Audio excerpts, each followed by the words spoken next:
Antes mesmo do nascimento, os seres humanos já têm contato com a língua, pois desde o útero, o feto reconhece as vozes dos pais e tem a audição como maior forma de contato com seus genitores.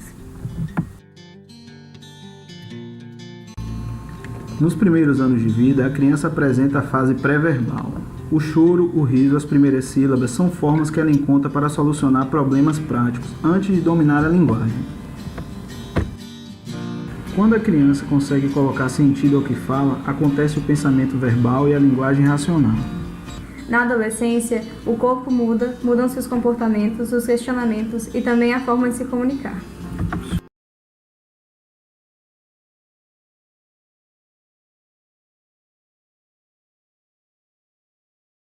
José, policial civil, fui secretário de Transporte e Trânsito, também presidente da FIC na gestão passada, portanto inserido em contexto político.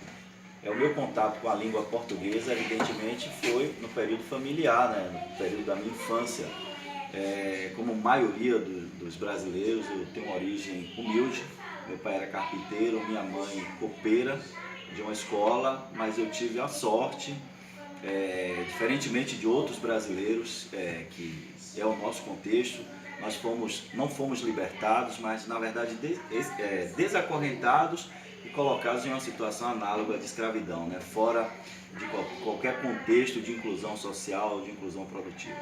Então eu tive a sorte de estudar em boas escolas e aprender a norma culta da língua portuguesa. A minha família, por ser uma família muito humilde, ela tinha dificuldades com a norma culta, mas ainda assim as expressões populares, as pessoas se comunicavam muito bem. Claro, o uso de gírias, o uso de parábolas é frequente na minha família naquele período e no mesmo local onde eu nasci e me criei também, Foi periferia de Salvador, Fazenda Grande do Retiro. Nesses espaços há muito esse contexto das gírias, mas é uma forma muito particular das pessoas se comunicarem. O uso das gírias surge justamente para marcar essas mudanças. Na interação com o ser humano, a linguagem representa um papel fundamental. Ela dá oportunidade ao indivíduo de traduzir o que sente e estruturar o seu pensamento. É importante no contexto político, você é um político, um político partidário. Eu sou candidato a deputado federal pela Rede Sustentabilidade e eu estou indo no convencimento do voto do eleitor. E falar, ser compreendido, mas também compreender, isso é importante. E alguns contextos da língua portuguesa culta parece que impede o entendimento de boa parcela da população que não teve acesso, que não tem acesso à escola de qualidade. E por isso eu acho extremamente importante o uso de gírias, o uso de expressões idiomáticas, o uso inclusive de parábola. O próprio Jesus, para se fazer entender, ele utilizava de parábolas, isso é extremamente importante. E eu faço isso no meu dia a dia. Na Polícia Civil, trabalho como escrivão, aí eu tenho que usar a língua curta nos termos, nos documentos, mas quando a gente vai ouvir uma pessoa, você tem que colocar a expressão efetivamente que foi dito, como diz lá no latim, ipsi verbis, assim como foi dito. Então, a expressão ela é muito importante.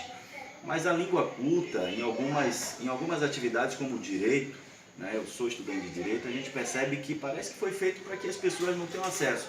Não sei se você já acompanhou uma discussão no Supremo Tribunal. Parece que eles estão falando outra língua, eles estão falando português em um contexto muito jurídico, E parece que foi criado exatamente para que as pessoas não apreendam, não se apropriem dessa outra parcela de conhecimento. Mas as expressões populares, no meu contexto político, no meu dia a dia, ela é extremamente importante. Eu vim fazer, ser compreendido, mas também para compreender os anseios populares. Não existe errado, fraca ou pobre, apenas diferente.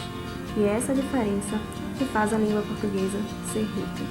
Nós, nos últimos anos, percebemos que ocorreram algumas mudanças na língua portuguesa, na parte formal da língua, acentuação, coisas que a gente aprendeu a vida inteira, de repente a gente teve que reaprender. Eu acho importante porque unifica, né? Mais de 280 milhões de habitantes no mundo falam o português, né? A língua portuguesa é a quinta língua mais falada do mundo, a terceira mais falada do Ocidente e a primeira mais falada do Hemisfério Sul.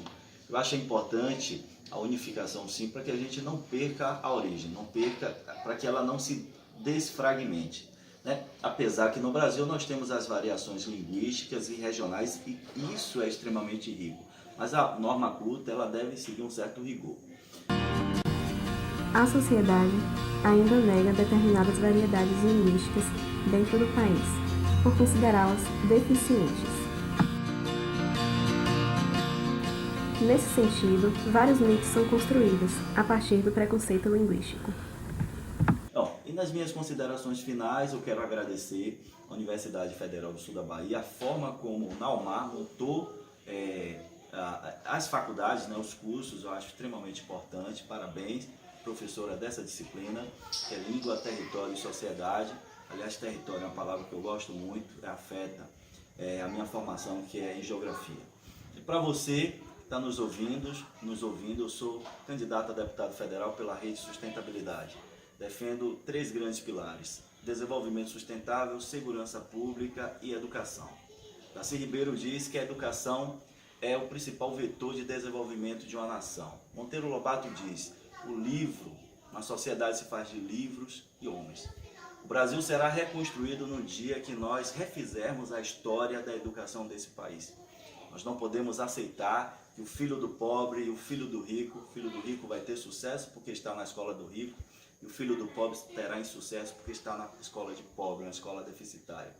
Meu sonho é que nós tenhamos um dia a mesma escola para o rico e para o pobre. Aí a gente vai começar a quebrar as desigualdades sociais desse país. São esses 3 grandes pilares que eu defendo e peço seu voto para deputado federal 1818. Um forte abraço e um beijo no seu coração.